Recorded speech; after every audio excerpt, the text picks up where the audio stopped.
2018 marks the 100th anniversary of the signing of the armistice, which meant the Great War had ended. We celebrate 100 years of the forming of the Anzacs, 100 years of the Anzac spirit living in each and every Australian. At 11 a.m. on the 11th day of the 11th month in 1918, the guns fell silent on the Western Front in France and Belgium after 4 years of war.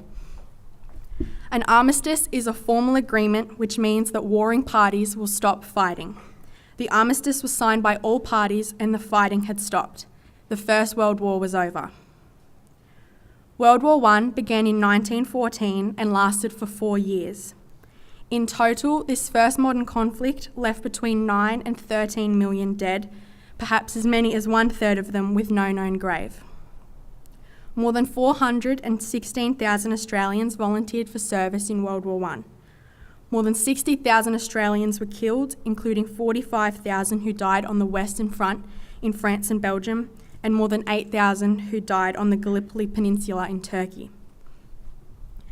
On the first anniversary of the armistice in 1919, 2 minutes silence was instituted as part of the commemorative ceremony at the New Cenotaph in London.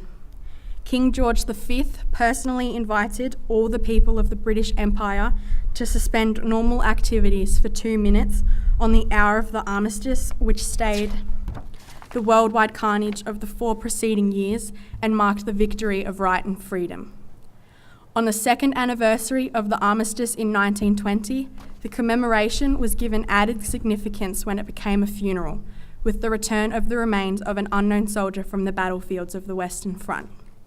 The entombment in London attracted over 1 million people within a week to pay their respects at the unknown soldier's tomb. Most other Allied nations adopted the tradition of entombing unknown soldiers over the following decade. In Australia and other Allied countries, including New Zealand, Canada and the United States, the 11th of November became known as Armistice Day, a day to remember those who died in World War I. After World War II, the Australian government renamed the day Remembrance Day to commemorate those who were killed in both World Wars. Today, the loss of Australian lives from all wars and conflicts is commemorated on Remembrance Day, including the Korean, Vietnam, and more recently, Afghanistan and Iraq. I am sure that, like me, many of you know or knew of someone who has served. It is with great pride that we are here today, knowing that our lives were shaped by the bravery of these people.